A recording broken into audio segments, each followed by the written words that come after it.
An object hangs from a spring. This formula, L equals 30 plus 2W, relates the length L in centimeters of the spring to the weight W in newtons of that object. Which of the following describes the meaning of the 2 in this context? So this is another equation interpretation problem. And let me just copy the equation down again. I have L equals 30 plus 2W.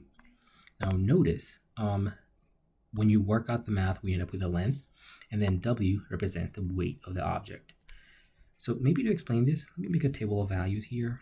W would be the inputs, which are basically the X values, and then L will be the outputs, which are basically the Y values.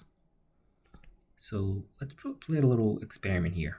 If I make the weight W, that is, and then this is L.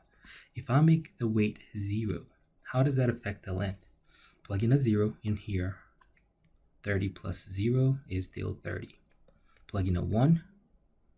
30 plus 2 is 32. Plug in a 2. 30 plus 4 is 34.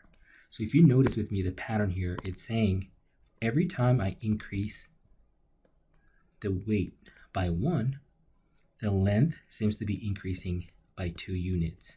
So 2 is representative of how much the length is increasing every time I increase the weight. So let's see if any of the choices is actually capturing all that.